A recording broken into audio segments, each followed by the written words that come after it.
The good teacher, explain. Super teacher, demonstrate. Tapi great teacher apa? Nah, ini nggak gampang. Materi konten banyak di YouTube, di Google banyak.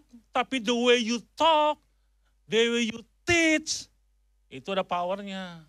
Itu nggak gampang. Apalagi pelajaran-pelajaran yang sangat dibenci oleh seluruh masyarakat Indonesia. Matematika, bahasa Indonesia, ya kan? Apalagi? Fisika, jurusannya IPA, tapi benci kimia, benci fisika. Lu salah masuk kali. Bahasa Inggris nggak jago-jago. TK bahasa Inggris, SD bahasa Inggris, SMP bahasa Inggris, SMA berapa tahun? Harusnya fasih kayak air dong. Tetap aja cuma yes no, yes no. Ya, great teacher is collaboration between inspire and murid itu tunduk sama Anda kalau Anda punya inspire. Kalau Anda menginfluence mereka, nggak ada itu percuma. Saya sudah survei di semua sekolah, dari yang mahal sampai yang paling nggak bayar sekalipun. Yang buat mereka nggak suka pelajarannya, itu gurunya. Bukan mata pelajarannya, begitu dia nggak suka gurunya, dia nggak suka mata pelajarannya. Selesai. Jadi nomor satu Anda harus disukai dulu. Iya kan? Begitu mereka suka, mereka mati-matian belajar. Kenapa? Segen, gak enak. Nanti gurunya gimana? Gitu. Kalau perkara ditaksir itu urusan lain. Yang penting dia suka dulu. Saya survei di sekolah-sekolah Katolik yang ngajar bahasa Inggrisnya galak-galak. Mukanya serem. Ngajarnya grammar. Verb tambah ing, dihafal. Kita ngomong aja udah grogi menghafali rumusnya. Bentuk ketiga lah, keempat lah, kelima. Nggak asik. Saya ngajar mulok di Tobelo. Satu kelas ini ya ampun. Orang bilang baku sedu kan, mereka bikin bercanda-bercandaan tuh pakai bahasa Inggris. Ini piramida yang namanya influence. Sebelum saudara punya yang namanya inspire influence, Anda mesti jadi teladan dulu. Tuh yang susah. Kalau mau bicara on time, lu on time aja dulu. Masuk kelas masih telat. Kadang-kadang kelas kosong. Mana gurunya? Ada piba proyek. Mana gurunya? Ada piba jalan, cari uang. Kasihan. Jadi kelas kosong. Keteladanan. Dari keteladanan baru bangun hubungan. Karena kalau kita jadi teladan bangun hubungannya, gampang. Dia bapak guru baik, Kung. Kita jahat. Dia baik pak kita. Baru bangun hubungan. Jangan bangun hubungan dengan peraturan. Wah gak dapet. Apalagi daerah timur. Sono nih. Baru punya influence. Saya ngajar, semua murid saya yang dulu tahun 2005 sampai dengan 2010, itu jadi, seneng banget gua. Ada yang kepala bank, dokter, segala macam, banyak banget. Buat saya kebanggaan yang thank you Kak, mereka jadi. Itu yang cerewet-cerewet yang tukang marah, yang nilai nyontek segala macam itu, kepala bank. Seneng dong, pinter nganggur nyolong, ngapain. Next, saya akan cepetin, kita diskusi aja. Remote ya. Lihat nih, perubahan. Makanya perubahan di new mindset. Tadi hot banyak Kowing itu ya, saya nggak janjiin sama Kowing loh. Saya udah berapa tahun nggak ketemu Kowing. Saya dimuridkan sama dia bapak rohani saya. Wah linear banget loh. Anda mau pakai rohani, saya buat rohani ini. Orang kelihatan mukanya kayak, kalau kurang ngerok nggak bagus. Oh buat roh, tenang aja. Lihat ya, lihat nih. Edwin Luikus, tahu pembicara? Ini pria sejati nih. Ya kan? Perubahan bukanlah perubahan sampai jadi suatu. Ini saya kasih tahu kalau mau berubah ya. Kalau baru punya niat berubah, belum berubah. Ibu-ibu ini, kita mau diet itu baru niat. Itu baru niat. Belum berubah, belum. Belum, baru niat. Baru mau diet, itu baru niat. Betul? Nah begitu pas baru ngomong, kita mau diet sedikit. Terus tiba-tiba, jangan, besok tuh makan-makan. Kalau begitu diet nanti saja. Belum berubah. Kapan perubahan terjadi? Waktu saudara lakukan diet terus, berarti terus tanya, Kita badan sudah bagus kah belum? Kalau dia bilang belum, belum sadar. Sampai orang bicara, ih sekarang lain nih, badan bagus-bagus. Berarti ada perubahan, kenapa? Orang menikmati perubahannya kita. Itu baru perubahan. Jadi jangan tanya, ih kita ganteng belum? Belum. Sampai orang bicara, wih kamu lain sekarang mukanya. Itu baru muncul. Kita kamunya dipuji terus, makanya makan puji gitu. Next, lihat ya. Ada tulisan muncul gini. Kalau saudara nggak berubah, saudara punah. Waktu saya ngajar di Tobelo, guru-guru dikasih laptop sama dinas pendidikan. Terus kita seminar guru-guru, saya ada tuh. Di gedung itu Ibu Alamo tuh. Kita lagi bikin segala macam, satu guru teriak, aduh Tuhan, ya kita pakai laptop mati ya. Ya, terpaksa mesti beli baru. Coba itu guru itu. Saya kaget. Yang bikin saya kaget, semua orang dekat lagi. Bikin apa Bu? Laptop mati ya, dia suruh rusak ini ya. Memang dinas kasih yang second ini. Saya diam, terus ini, Ibu ini dari kabel. Ini bukan ini Pak, ini buat cok-cok. Iya buat cok ini Bu, saya bilang ini namanya kita cas. Itu masihnya menyala, oh dia berfungsi tuh ini. Loh kita mesti belajar bahwa tidak semua orang paham. Betul? Makanya waktu saya itu dipanggil Bappenas sama Dinas Pendidikan, itu baku ambil di Dinas Bappenas. Mereka bikin program yang namanya e-book, yang semuanya pakai internet. Di sana internet pasti nggak mati, kalau mau kirim e-book. Itu saya perang sama dinas itu, Pak pernah pergi di Papua? Oh belum deh, kan nggak perlu. Saya bilang, Papi sekali-sekali, supaya kalau pulang mati itu bagus.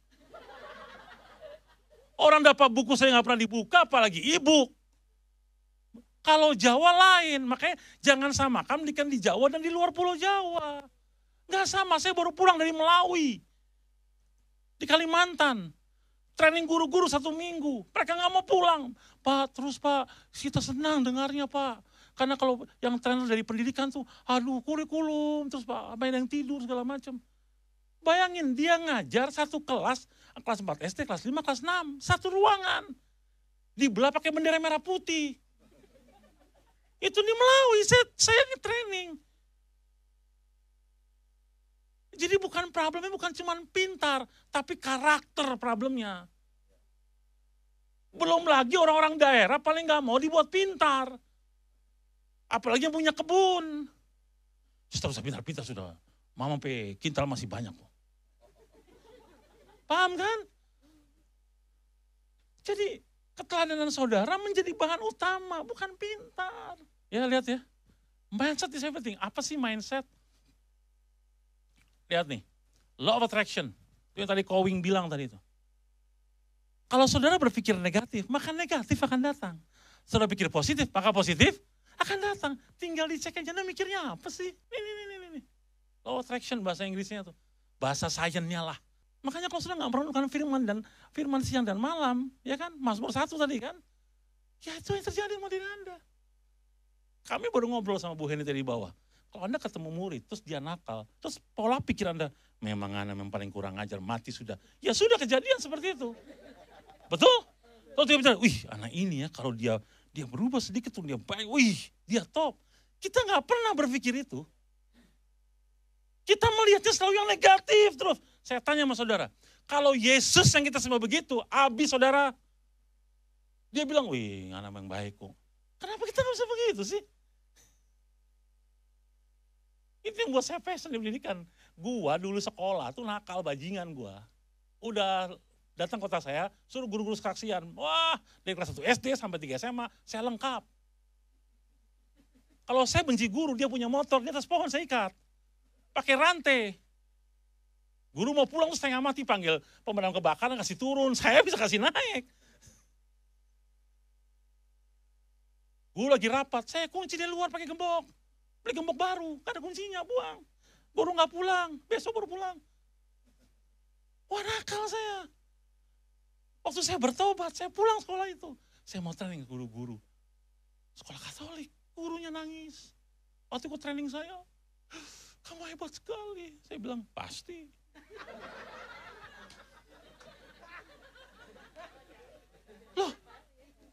Untuk menunjukkan kan. Bahwa dulu yang bajingan bisa berubah Pak, Bu. Coba sekarang kita lihat anaknya sekolah, yang pintar-pintar, mentok dosen. Yang nakal-nakal tuh istri 2, rumah sakit banyak, punya perusahaan, segala macam. Yang nakal-nakal kenapa? Karena soft skillnya mereka bagus. Paham kan soft skillnya? Kita hard skillnya bagus. Next gambarnya. Nih, kenapa mindset penting? Karena saya belajar, saya tidak lulusan psikologi, saya ambil gelar non-akademik psikologi. Makanya saya konselor, saya master konselor. Pola pikir ini semuanya. Ini pola pikir semuanya nih. Pola pikir dari mana? Apa yang Anda lihat, Anda dengar, Anda rasakan. Pola pikir. Yang tadi kau yang bilang, dia kotak sebelah kanan. Dia di situ. Makanya pola pikirnya gimana? Pola pikir menentukan perilaku, menentukan hasil. Pikiran salah, perilakunya salah, hasilnya. Nah, kalau Anda yang tadinya sudah kenal Tuhan, sudah bertobat, masih punya pola pikirnya salah, wah ya, berantakan dong buat saya dong. Roma 12, 1 dan 2 kan? Persembahan tubuh dan berubah akal, budi kan? Mindset. Nih, pola pikir. Kalau enggak kejadian, boleh putar film nomor 1 enggak? Nih lihat nih filmnya nih, saya kasih filmnya. Anak-anak itu peniru yang ulung. Anda nggak perlu ngajarin kebaikan. Mereka cuma niru kok. Coba saja. Saya lengkap, untuk guru-guru saya lengkap. Ya, ini keteladanan. Film yang nomor 1 tuh. Ya. Mereka peniru ulung, jadi gimana gurunya? Guru baik mereka baik. Guru jahat mereka lebih jahat. Gitu kan? Bisa keputar? Oh gitu ya.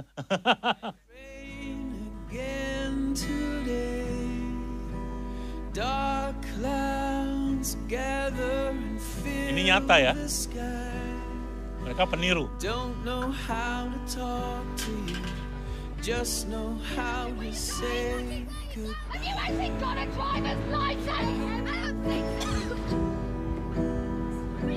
Go back where you came from. Learn to speak English. Go back where you came from.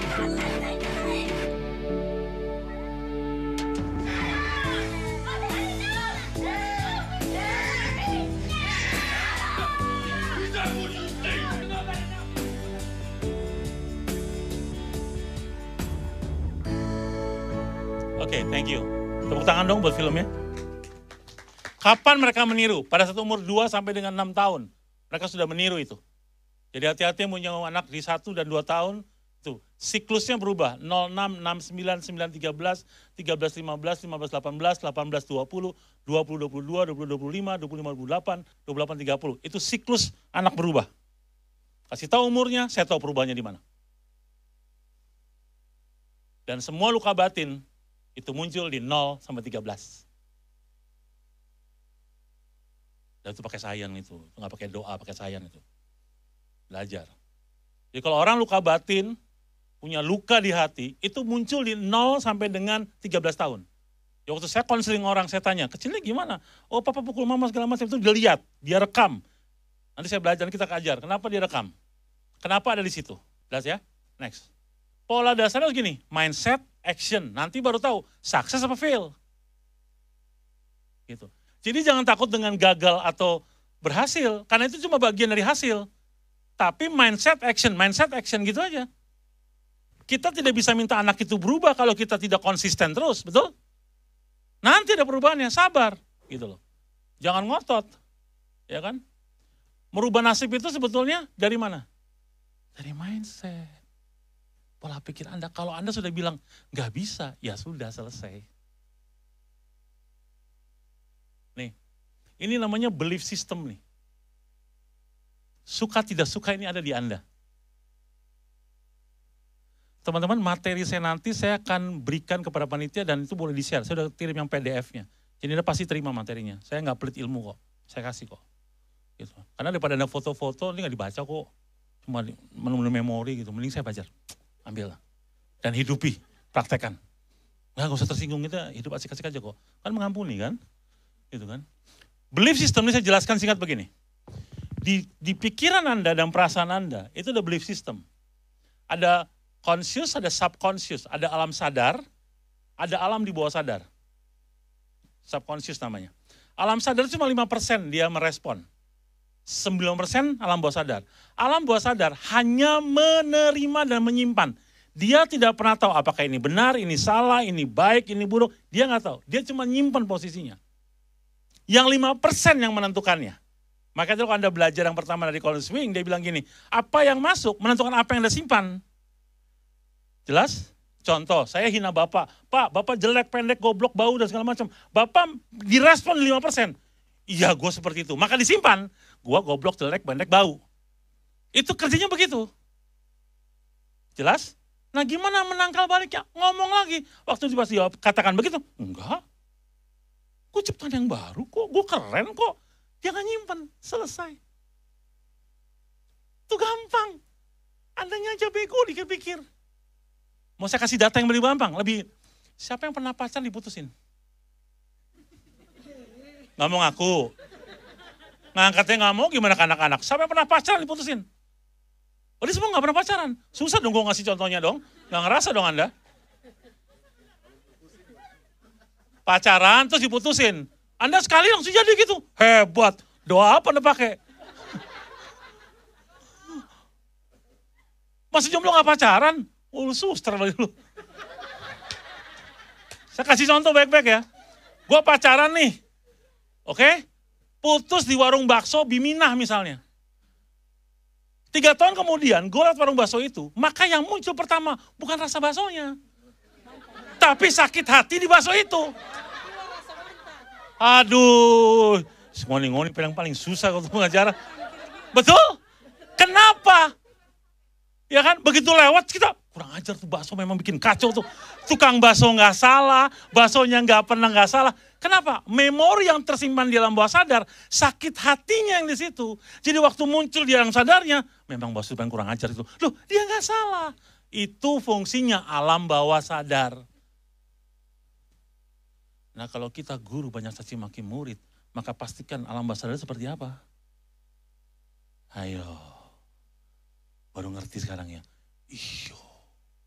Kita marah, kita melotot, kita pukul. Alam bawah sadarnya kayak apa? Terus kita suruh dia baik. Ngawur saudara.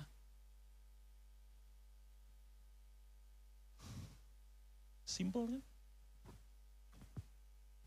Ya, lihat nih. Makanya mental block sama luka batin itu problem orang-orang percaya zaman sekarang. Lukas 1 ayat 37b bilang begini, sebab bagi Allah gak ada yang mustahil. Anda bilang gini, kayaknya gak mungkin deh. Susah deh berubah. Wah tuh, makanya saya ngotot. Syarat jadi guru nomor 1, gambar diri pulih. Mau jadi guru gambar diri gak pulih, habis rata. Kenapa? Karena cuma kasih vibrasi negatif. Coba memang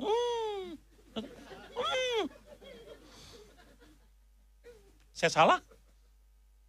No, gambar dirinya beres. Orang yang punya luka batin itu cenderung melukai orang lain dan dia gampang dilukai orang lain. Tuh siapa tuh? Bertobat tuh hari ini nih, nanti nih pulang bertobat, nangis-nangis, nyembah tuh, ampun Tuhan, selesai. Nggak usah cari pendeta sakti-sakti, nggak usah. Pertobatan masing-masing aja. Selesai. Waktu saudara gambar dirinya utuh, saudara akan menyakiti orang lain. Itu yang saya pakai 5 tahun ngajar di Tobelo.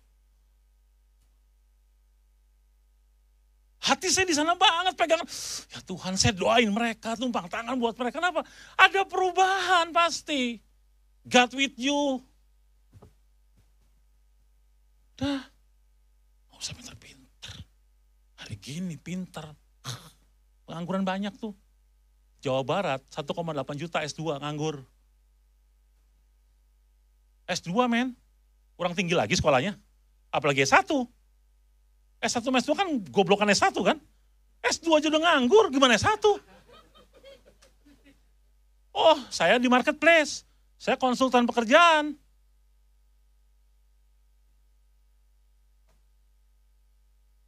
Dulu waktu Grab lagi pertama-pertama, yang lamar S1, S2 kan, duitnya gede. Kalau tahu jadi supir Grab ngapain S2? Belajar aja motor. Indonesia 2011 sampai 2019, 78,2% salah pilih jurusan. Kuliahnya apa, kerjanya apa? Ayo. Kuliah di mana, kerja di mana? Terus bangga. Kan berarti itu apa? Berarti kan saya kreatif. Itu goblok, bukan kreatif. Ya kan apapun alasannya. Kalau lu pengen jadi montir, sekolahnya montir. Orang Cina-Cina kaya nih, yang di Jakarta, di kota-kota besar tuh. Anaknya sekolah tinggi-tinggi, pulang jaga toko. Toko mama buat kamu ya, Cik. Jaga baik-baik, Cik. Ngapain S2? IT. Jaga toko mah nggak usah belajar. SMA cukup. Kan sayang, betul? Makanya kita hidup udah upside down nih. Saya nggak takut, bener. Saya nggak takut. Orang bilang, wah dari timur, dari segala macam. Saya nggak takut. Saya sekolah bener, saya sekolah perhotelan, D3 perhotelan. Keluar kerja di hotel sampai jadi GM. Selesai jadi GM, saya jadi trainer, sekolah S1, S2. Terus sampai sekarang, ambil lisensi macam-macam. Ambil semuanya, saya belajar. Pengen tahu, semakin tinggi ilmunya, saya semakin merendahkan hati, tidak sombong. Itu setengah mati. Setengah mati. Ngobrol sama dosen, kok goblok banget dosen ini ya. Kalau gue bilang goblok, kan sombong. Ya diam aja deh. Debat di kampus mana? Semua anak-anak kampus gayanya orasi. Saya bilang ini bukan partai politik, bos. Ini sains. Tapi gayanya kok orasi. Kebanyakan nonton TV sih. Oh saya udah keliling Indonesia, udah ketemu mahasiswa. Aduh. Kemarin baru ada kasus nih. Mahasiswa terpintar di Universitas Petra, Surabaya. Tahu kan? Ada orang Surabaya? Itu terbaik loh kampusnya loh, Petra. Ini cewek, pinternya udah full. Gila. 5 negara kasih beasiswa kerja. Ditolak. 5 negara. Dikasih beasiswa untuk kerja. Jadi kepala di negara itu. Nggak mau. Besok saya ketemu papa angkatnya nih. Saya konseling papa angkatnya lusa, hari Rabu. Di PIK. Tahu alasannya kenapa? Sakit hati sama papanya. Duh, goblok banget. Nyimpen duit, dapat bunga, nyimpen sakit hati. Kenapa? Papa nggak pernah puji saya, coach. Saya selalu buruk di mata dia. Kan lu paling pinter, itu nggak penting. Gila coba. Dan tahukah Anda, survei membuktikan, hampir di atas 80% anak-anak luka dengan orang tuanya. Dan pemegang rekor tertinggi adalah ayah. Selamat para ayah. Anda masih jadi pegang rekor tertinggi. Makanya hilang figur ayah, betul? Hati-hati. Makanya growth mindset and fixed mindset. Anda yang mana? Kita tes yuk. Ya, tulis saja di situ. Ini ada pertanyaan. Ada 2 pertanyaan. Jawab saja betul atau salah. Ya tuliskan saja kecil atau pakai handphone saja boleh. Nomor 1 B, nomor 2 S misalnya gitu. Nanti ketahuan mana growth, mana fix. Ya. Nah, nanti abis ini kita bertobat bareng-bareng gitu aja. Silakan 1 menit dibaca dulu soalnya. Pilih nomor 1 apakah pilih B atau S. Nomor 2 B atau S. Jawabannya saja. Ya. Silakan. Terlihat tulisannya? Lihat ya. Oke. Gak usah pakai berdoa lah, tulis pilih aja lah. Gak usah pakai syafaat ya Tuhan, gak usah lah. Pilih aja, baca pilih B. Enggak masuk neraka kok, kalau salah senang aja. Nanti saya bantuin ke surga kok. Clear? Selesai? Oh lama ya. Perlu urapan kayaknya. Nomor 1 apa? B atau S? Itu aja. Nomor 2 B atau S? Nanti kita lihat habis ini. Sudah Bu? Wah mantap, cepet ibu-ibu. Yang muda-muda nih galau nih. Udah? Next ya. Ini pertanyaan ketiga, 4, dan 5. Ada 5 pertanyaan soalnya. Dah, silakan. Nanti di sini ketahuan, Anda mau seperti apa? Nomor 3 apa, nomor 4 apa, nomor 5 apa. Cukup? Cukup? Oh belum, waduh. Ada yang galau nih. Tinggal pilih aja, oh ini B atau ini S gitu saja. Clear? Clear ya? Yuk kita koreksi yuk. Ini jawabannya, nomor 1 kalau pilihannya B itu FM, kalau pilihannya S, GM. GM itu growth mindset, FM itu fixed mindset. Anda tulis nomor 1 yang mana pilihannya, karena beda-beda. Nomor 2, 3, 4, 5 beda. Jadi nomor 1 Anda tipe yang mana, nomor 2 tipe yang mana, nomor 3 tipe yang mana, 4 tipe yang mana, 5 tipe yang mana. Lalu dipilih dari kelima itu, paling banyak mananya, fixed mindset atau growth mindset.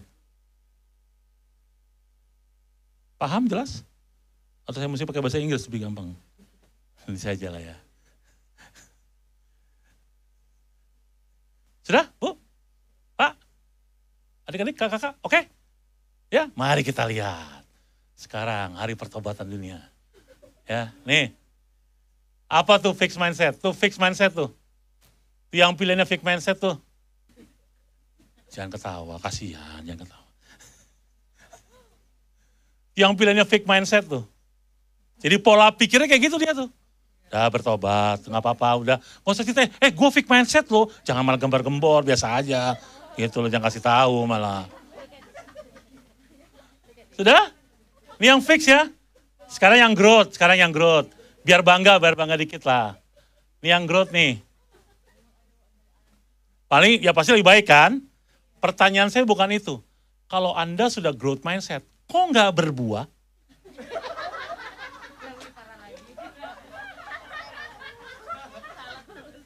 Bener? Oke lah, kalau fixed mindset sih oke, gue bertobat, gue mau growth. Kalau Anda di growth mindset, kok nggak berbuah? Lebih kebangetan dong. Aduh, makanya banyak belajar. Ya, lihat tuh. Ini Carol Dweck nih, orang paling dicari di seluruh perusahaan. Karena dia bilang gini, dalam wawancara dengan Harvard Business Review, Carol mengatakan bahwa manusia yang berhasil meraih sukses sesungguhnya adalah mereka yang growth mindset. Tidak harus sempurna menjadi sukses. Bagian terpenting adalah growth. Buat saya nggak penting murid saya juara matematika, juara fisik, nggak penting. Itu tidak menjamin dia bahagia waktu kerja. Oke, fine. Dia dapat itu prestasi boleh, tapi jangan cuma itu doang. Karena ada talenta yang lain, ada skill yang lain. Itu yang penting. Wah sekarang lihat di televisi-televisi. Dulu zaman saya kecil, yang paling sering dimuncul adalah cerdas cermat, betul? Benar? Berarti ngalamin dong. Wih kita seumuran berarti ya. Karena tahu kan, jadi katanya kayak pinter banget, betul? Sekarang nggak pakai. Karena emang bukan itu barometer pinter. Sekarang itu The Voice. X Factor, betul? Dulu mau nyanyi, mesti cantik masuk TVRI. Sekarang lu suara, muka lu jelek kayak monyet. Tapi begitu lu nyanyi bikin juri nangis, the best. Kenapa? That's talentanya. Talenta waktu lu lahir udah ada. Nggak usah berdoa. Nah semua murid di dunia ini punya talenta. Keluarkan itunya dong. Mana semua pakainya ujian nasional. Saya baru cerita tadi ada satu anak SMA di kota saya. Dia nggak bisa lanjut kuliah. Karena nggak ada duit. Pembicaraan terjadi waktu saya parenting. Dia berdiri. Coach saya nggak bisa kuliah. Papa terada duit. Oke. Emang papanya di PHK segala macam. Dan dia bilang gini. Enggak coach. Papa saya pendeta. Gerejanya sepi. My goodness. Waduh. Dan sekarang dia wedding singer. Paling laku di kota saya. Sudah setahun lebih. Suaranya bagus banget. Dan jadi tumpuan keluarga sekarang untuk dia. Wow. Saya gak akan capek ngomong begini teman-teman. Gak akan capek. Saya udah ngomong sama Henny. Apa yang bisa gue bantu buat pendidikan? I love it. Itu passion gue. Gue mau di situ. Kalau company lain lah, kita bisa bicara harga. Di pendidikan, ya elah, gratis aja gak mau datang. Saya bikin seminar parenting di sekolah-sekolah itu. Setengah mati datengin orang tua murid tuh kalau gak ada macam-macam pakai raport. Datang cuma 2, kadang yang paling sering lagi, yang datang acara parenting, itu semua ibu-ibu. Papanya kemana? Kerja pak, cari doi. Saya bilang waktu buat berdua. Jadi kalau baku atur berdua. Jangan nanti begitu ada kalimat-kalimat, suami saya mesti dengar itu. Dia gak tahu, ya suruh datang. Kalau Yayasan BPK Penabur di Jawa Barat, itu kalau dia parenting 1 tahun 4 kali gak datang, gak terima rapot. Saya udah bikin aturan.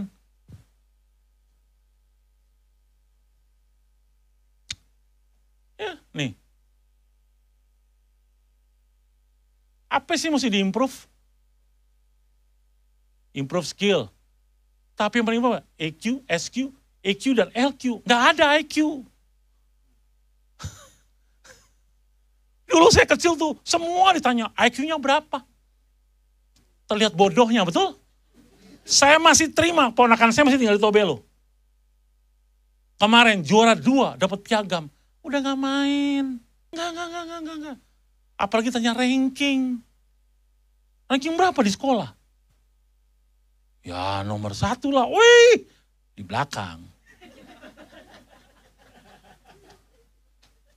Kenapa sih edukasi kita selalu diukur dengan angka? Kenapa sih? Gue goblok, SD gak naik, SMA gak naik gue. Waktu saya sekolah di BPK di Sekolah Tinggi Polresta Bandung, BPLP, IPK saya hampir 4. Karena saya suka sekolah itu. Passion saya di situ, pariwisata. Mana saya S2 di Singapura, the best. Karena gue pengen sekolah. Coba balikin ke slide yang profil saya dong. Ingin menunjukkan bahwa saya sekolah gak pintar secara akademik. Tapi jangan tanya soft skill. Itu yang CPBA, Certified Performance Behavior Analysis. Itu cuma 4 orang se-Asia Tenggara, termasuk saya. Tepuk tangan dong. Saya ngotot. Kenapa? Saya suka. Sesuatu yang saya suka saya capai kan asik. Daripada dipaksa. Udah ngajar matematika mukanya jelek, galak, datang bentak-bentak, mana suka anak-anak. Baru kalimat sakti gitu, awas ya, minggu depan ulangan. Kita punya banget sekarang tekanan-tekanan pada murid. Jadi kita ngajar gak asik.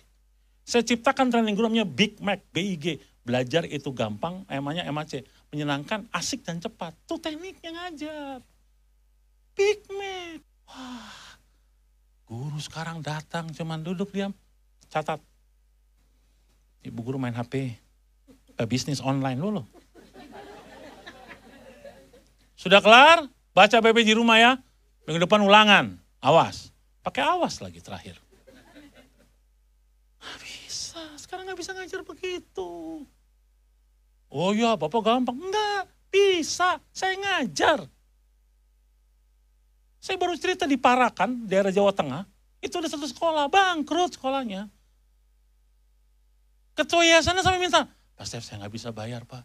Pak bantu saya punya sekolah. Saya bantu for free. Cirebon Parakan tuh 4,5 jam bolak-balik. Nggak ada bayarannya. Saya kasihan lihat murid-muridnya. Saya ngajar di TK. Saya tunjukin saya ngajar TK. Menyenangkan. Saya kasih contoh sama guru-gurunya. Untuk berubah. Ayo berubah. Tahun berapa tuh? Sekarang gila sekolah paling favorit. Di Parakan. Salah satu guru terpilih sebagai guru terbaik. Dan menjadi ikon IT di Jawa Tengah. Duta Jawa Tengah. Gila nggak? Bukan saya hebat. Mereka mau berubah dan punya hati. Cuman itu bos. Udah gak ada yang lain. Makanya pulang pakai hatimu ke sana. Nangis buat mereka di sana. Doa buat mereka di sana. Kalau mereka hebat, ingat, kau yang ditanya Tuhan. Keren. Gitu. Saya bilang, kalau mau kaya, jangan jadi guru. Jadi pengusaha kaya. Tapi saya bisa bikin guru jadi kaya. Ngajar itu.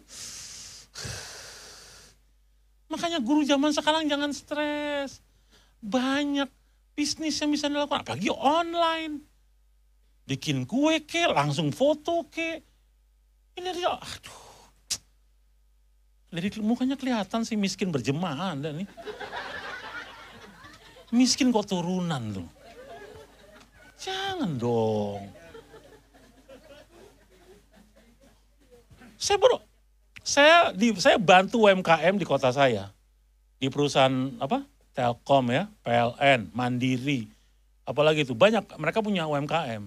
Salah satu anggota UMKM-nya dosen marketing di kampus terkenal di kota saya. 8 tahun bikin keripik, nggak laku-laku. Saya bilang, Bu, Ibu ngajar marketing. Terus jual keripik nggak laku, Ibu ngajarnya gimana? Tuh akademisi itu. Pintar dalam buku, bodoh dalam kehidupan. Susah cari cuan. Saya ajarin foto produk, Bu. Aduh Pak, mahal foto produk. Iya karena Ibu nggak belajar, pakai handphone. Nih di foto, ceklik. Pak, backgroundnya jelek. Ada yang namanya Canva. Masukin jadi bagus, klik. Masukin IG, jual, terima, PO, order. Oh, S2 marketing. 8 tahun bikin keripik laku-laku. Ikut seminar laku, baru bisa, Pak, Bapak hebat. Iya, Ibu bodoh soalnya. Tidak say something wrong, benar. Dia guru marketing loh, dosen marketing. Sales, berarti kan dia ngajar itu kan. Kok dia punya produk gak bisa jual? Salah kuliah kali Bu. Ibu harusnya kuliah perdukunan. No, Anda ketawa, tapi mulai hari ini koreksi diri Anda. Anda punya potensi sebetulnya. Dan gali potensi itu, please. Come on. Tuhan yang kita sembah hebat, udah gak usah sanksiin, udah hebat. Kalau dia hebat, masa kita enggak sih? Gitu aja. Kita gak perlu jadi apa-apa, kita sudah jadi apa-apa.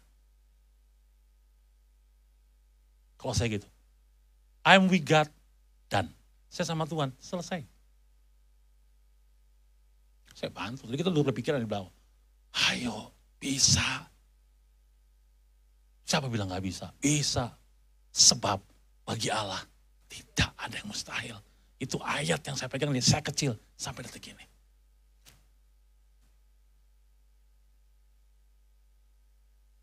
Clear? Jam 5 nih. Masih terus sampai cukup? Nggak ada materinya.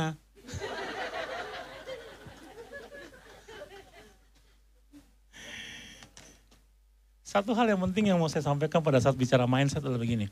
Bagaimana saudara mengelola perasaan dan pikiran itu menentukan bagaimana roh. Oke? Saya nggak khotbah jago kayak Ibu Heni. Ya kan, karena saya nggak sekolah teologi dan baca kitab saya masih bolong-bolong. Cuma hidup saya Alkitabiah, itu aja. Saya bisa minta Ibu 3 ini maju ke depan berdiri di sini. Saya kasih contohnya boleh ya. Karena praktek lebih gampang diingat. Daripada baca ayat, kan nggak hafal toh. Praktek lebih ingat. Sini tengah-tengah sini. Kan disorot tuh, masuk YouTube ini. Keren nanti nih. Oke. Wah ini yang pakai jaket pas nih ya. Gambarkan kalau ini ada roh, ini jiwa, ini tubuh. Selesai? Clear? Jadi ini apa? Roh. Emang roh tuh kecil, nggak usah gede-gede. Kecil aja roh, powernya gede. Jiwa. Kenapa jiwa? Karena sampai mati pun, roh tidak akan pernah bisa perintahkan tubuh. Clear? Clear gak nih? Kan diajarkan di agama-agama begitu kan? Sudah ada agama kan? Ini mau agama apa ya sama? Roh sampai kapanpun gak bisa perintah tubuh. Yang bisa perintah tubuh siapa? Jiwa. Problemnya jiwa sama rohnya gak akrab. Nah. Waktu di gereja dengar khotbah, haleluya. Ini sama ini akrab. Pulang gereja, ini beda. Begitu pintu gereja dibuka ada hujan, kurang ajar hujan. Nggak tahu gue mau bisnis. Itu jiwa, itu nggak di roh. Makanya keintimanmu dengan Tuhan menentukan bagaimana pola pikirmu, pola rasamu, dan tubuhmu. Paham gak nih? Ini kalau nggak ngerti juga nggak tahu gue mesti gimana lagi ceritanya nih. Saya hidup begini. My worship to God itu nggak boleh bolong. Itu roh saya. Saya nggak perlu KKR datang worship. Worship is personal from me. Waktu gue di kamar, gue angkat tangan, gue lagi worship. Waktu gue nyetir mobil, haleluya, itu gue worship. Jadi ininya penuh, ininya berdekatan terus, maka ini akan ikut. Paham? Problem Anda kan cuma ini dan ini nih. Yang tadi kau yang bilang dompet tuh. Mata jasmani, lihat dompet. Dia buka dompet. Iya, payah nih, sudah habis bulan nih, sudah nih. Listrik sudah bisa bayar nih. Ini enggak, tenang. Lagi dalam perjalanan. Masa dalam perjalanan, ini marah-marah. Kan dia tubuh. Dia gak ngerti apa-apa tubuhmu itu. Ini beresin nih. Paham? Jadi kalau ini lagi capek, berarti ini lagi gak connect. Capek. Kita lelah, sudah capek hati. Kamu tidak tahu, ini lagi lelah. Dan semua yang diperintahkan jiwa tanpa ada persetujuan roh, tidak akan pernah valid. Keren banget ya. Gila. Hati-hati saudara. Nih.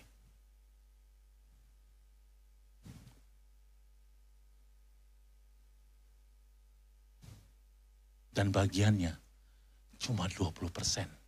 80% urusannya Tuhan. Paulus menanam, Apolos menyiram. Tuhanlah yang memberi. Jangan jadi Tuhan. Don't become a God. Kamu tidak bisa berubah muridmu. Kamu cuma bisa berbuat baik pada muridmu. Kalau mereka tersentuh, itu urusan Tuhan, nanti dia merubah. Dan kalau Tuhan yang merubah, dahsyat. Ini dipraktekkan. Ini bukan rohani, bukan. Ini life, ini kehidupan nih. Banyak orang rohaninya bagus. Begitu dia pakai jabatan, dodol Garut. Loh, Anda pikir banyak orang yang rohaninya bagus gak dodol Garut? Rohani bagus korupsi, betul? Rohani bagus mencuri, pasti kan jiwanya. Makanya banyak orang sakit jiwa. Tidak percaya diri, itu sakit jiwa. Selfie, itu sakit jiwa.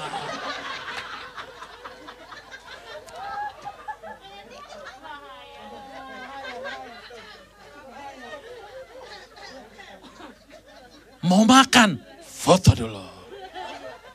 Naik, lagi makan nih. Semua negara mesti tahu kalau dia sedang makan coto Makassar. Sih, Anda tertawa, tapi ini adalah kehidupan sehari-hari yang dilakukan. Betul? Anda gak sadar, maka kesadaran yang penting buat kita. Bahwa kita punya Tuhan di otak sebelah kanan. Saya selalu bilang imajinasi otak kanan. Tahukah bahwa semua yang kita kerjakan itu ada di otak depan, namanya neokortex. Kayak guru biologi dia tahu neokortex ada di mana. Semua tindak kejahatan, makanya saya bilang tadi, sex education itu bahayanya 5 kali lebih besar daripada narkoba. Karena kalau narkoba ada rehabilitasi, tapi kalau seks gak ada. Apa mau direhab? Pornografi 5 kali lebih berat. Saya pembicara LSD. Saya ke sekolah-sekolah kasih hasil, jangan Pak, nanti muridnya tambah pintar. Kamu belum ngomong dia udah pintar. Betul, ditolak-tolak sekolah-sekolah yang saya kasih. Seminarnya gratis kasih hadiah. Sekarang LGBT malah stres lagi. Wah, lebih gila. Tepuk tangan buat mereka dulu. Thank you, ladies. See? Jadi kedekatanmu, keintimanmu sama Tuhan menentukan jiwamu. Udah, itu aja udah. Jadi jangan suka sok ngeroh, itu gak usah. Itu roh itu menjadi bagian yang natural banget gitu loh. Kita kalah sama orang sebelah gitu kan. Sebelum naik baca bismillah, kita enggak. Kita shalom sama yang sama, shalom. Shalom itu bukan Kristen. Shalom itu kata-kata untuk memukai. Apa kabar? Kita semua jadi ngaco ya semuanya. Gak ada masalah. GBU itu biasa aja, God bless you. Ya kan? Gue ngomong sama lu GBU ya, berarti God bless you, God lu bless you. Gitu. Bukan damn you. Lu biasa aja. Jangan selalu, jadi taruh ini. Saya tadi setuju sepakat dengan Bu ini bilang ini. Saya tidak pernah kristenisasi orang. Gak pernah. Kalau dia mau berubah, itu karena dia lihat Tuhan di saya. Selesai. Saya 1 tahun ngajar di kampus Sekolah Tinggi Dakwah Islam. Saya ngajar di sana 1 tahun. Sebelum saya ngajar, semua materi diminta sama dosennya. Dicek, ada gak kristenisasi? Karena saya satu-satunya yang Kristen. Saya bilang ini, gua gak pernah takut, men. Tuhan beserta gua. Dan gua gak bisa orang Kristen. Anda tahu, setiap pulang, saya udah kayak ustadz berdiri pintu nih. Tangannya gini. Dicium. Gue sampai capek, gue bilang, lama banget nih. Gue bilang gitu. Setiap saya selesai ngajar. Mereka kalau ada orang yang udah bahasanya kayak gitu, spiritual gitu, mereka, wah ini guru laksana gini. Padahal sama aja. Kehidupanmu menentukan bagaimana kamu jalannya. Punya kualitas buat itu, teman-teman sekalian. Mengasihi itu bukan perintah. Mengasihi itu memang standarnya Allah. Nah gitu aja. Paham? Dari mukanya mulai banyak tersinggung lah, mulai marah. Saya selesai.